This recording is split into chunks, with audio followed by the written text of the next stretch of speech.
your point of view. The bottom line is, Eric, totoo yan. Napakagaling mong tao. Ano ba ang, ano plano mo kay Jenny?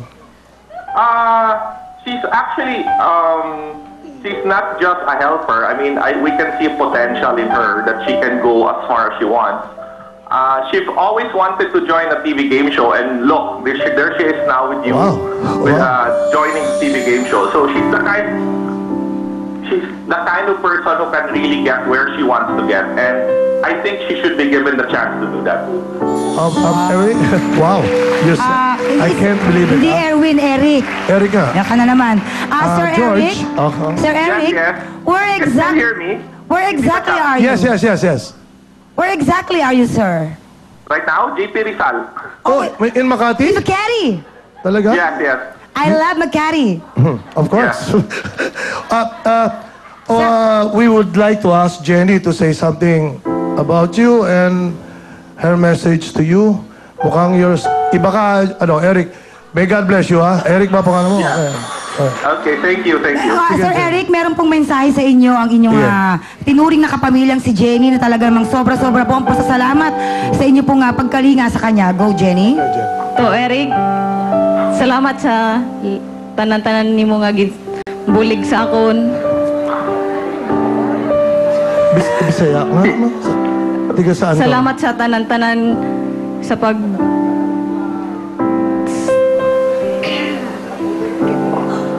Salamat sa pagbulig sa akon nga makapag-eskwela, kag makapagtrabaho dra sa inyo nga ginturing nyo kami nga kapamilya.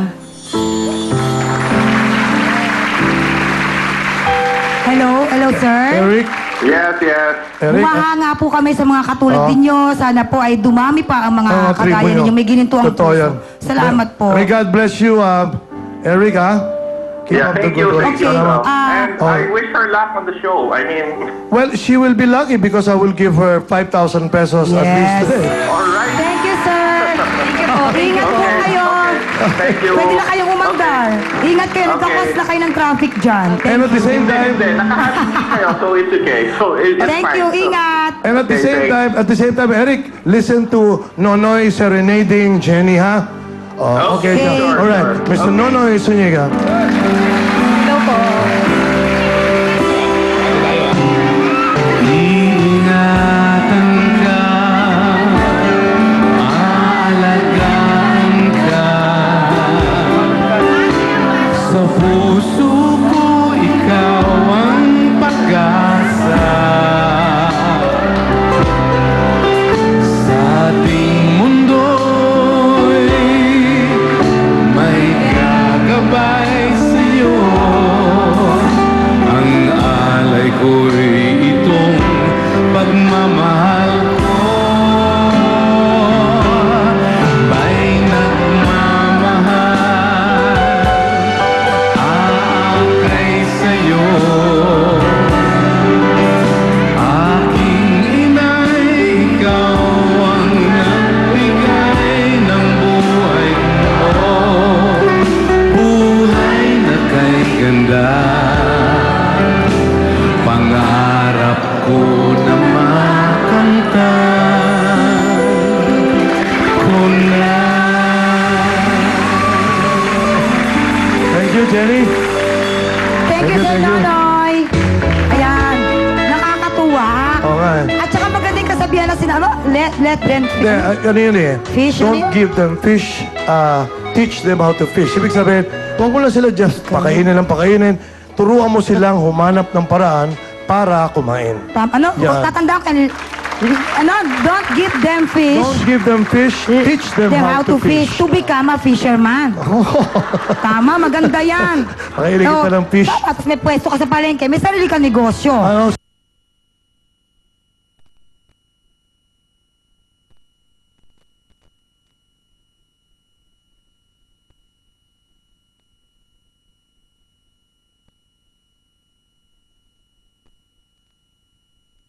Mark, Tsura. Huwag mo lang tignan masyado, mata. tama na. Eh, kasi loso ka naman. Siyempre. Ikaw naman, bihira na nga ako makakita ng ganito Tama eh. na. Oh. Babayaran mo lang yan eh. Huwag nang ganon. Ano ka Ba yan? ba? Hindi. Basta akong Okay. bahala sa kanya. Oh, tamo. Tama na. Anyway. Okay. Anong high school, nagtitinda ka ng mga chichirya sa Oh, school? nung high school. Po, nung high school po ako, nagtitinda ako ng mga chichirya, mga candies, dun sa classroom namin po. Para po pandagdag na rin po sa Sa baon classroom? ko po. Sa classroom po. Hindi pwede yung mga tosino, langgunisa, no? Ay, hindi po. Hindi po ako nagtinda ng ganun. Wala akong rep na dala po eh. Ganun ba? So, si mga klase mo, ano sinasabi siya pag nagbebenta kang gano'n? Oo. Ano po, yung iba po natutuwa sa akin kasi malapit na sila sa tindahan kasi po, hindi na sila pipila sa kantin. Yung iba po, may mga times na parang maliit po yung tingin nila sa akin. Pero binabaliwala ko po yan kasi mas naniniwala ako sa sarili ko kasi sinasabi nila. Totoo yan. At Tama hindi yun. masama ang ginagawa mo. Alam mo, nung elementary ako, ganyan din. Nagtitinda ako ng plastic sa palengke. Plastic? Pagka Sabado at Linggo, nakikita ko yung mga kaklase Gaano ko. kalaki yung plastic na Yung binibenta? mga ganitong pang palengke. Kala ko yung Pag ganyan nakikita ko yung mga kaliliit, kaklase ko, ganyan. umiiwas akong ganun. Oo. Kasi pag Monday, tutuksuhin na ako. Oo. Pero ayan, yun, maliban sa pagtitinda ng mga chichirya, ano pa? Oo. Doon ka sa bandaron. Ay, nung para makakuha po ng iba pang pagkakitaan po, sumasali po ako minsan sa mga singing contest po. Ay, kumakanta ka? Ay! Opo, minsan Anong po. kanta alam mo? Anong kanta alam mo? Kahit ano po, depende po sa Ano nga? type. Like Ano what? po, makaluma, makabago. Okay, okay. Anong kanta? Ano ba yan? Alam ni Rico yan. Gusto ko po sanang kantayin yung kon eh. Ano yan? May bukas pa.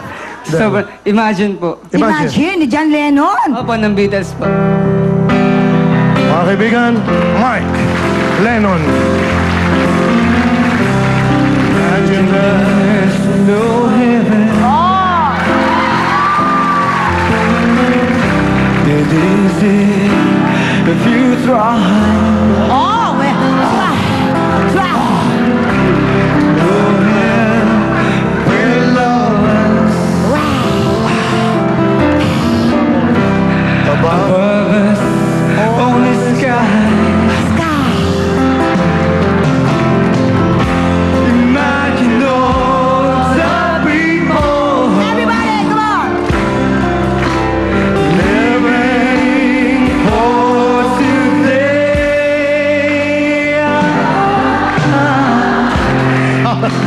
Palakpakan natin, mga Ang kaibigan. galing! Diba? Alam mo, magaling siya kumanta pero may advice lang ako, ha? Ano? Huwag kang pikit ng pagkit. Baka pag dilat mo, ikaw na lang mag-isa rito. Ha? Lagi. Okay, ito pala, graduation day mo, high school, namatay ang tatay mo. Ano pinangako mo sa tatay mo? Ano po, nung graduation day po, buhay pa po siya nung umalis ako sa bahay namin. Tapos nung umalis po ako, sabi ko sa tatay ko yun na iuwi ko po sa kanya yung isang pangarap na akong bahala sa mga kapatid ko at sa nanay ko. Tapos, yun nga, dumating ako, akala ko may party kasi ang daming tao, ang daming ilaw, ganyan. Yung pala, nakaiga na yung tatay ko dun sa may kama lang namin, yung patay na pala siya. Tapos, hindi muna ako umiyak sa tatay ko kasi parang feeling ko ganun talaga mangyayari sa buhay. Lahat pare-pares naman mamatay po. Mas inalala ko po kasi yung nanay ko kasi ano po siya, lagi po siyang ina-high blood sa mga ganung mga pangyayari. Kaya, siya muna yung mas inalala ko kaysa po sa papa ko din. Kasi sinabi ko na lang sa nanay ko na ganun talaga mangyayari talaga. Kasi nung before pa, mag-baccalaureate mass kami, parang may nagsabi na po ng father na may ganun ang pangyayari na yung anak daw po, pagdating niya sa bahay nila, patay na daw po yung tatay niya. Kaya po kailangan, sinabi ko na, mas pinagugutan ko po ng pansin niya na yung pagkamatay niya po ay hindi po isang malagim na pangyayari or parang lalo akong maging down. Mas humugot po ako din ng lakas para masabi ko sa sarili ko na kailangan ko magsimula ng bagong buhay po ulit na parang mas kailangan ako po yung tatayo po. Para sa sarili ko at sa pamilya.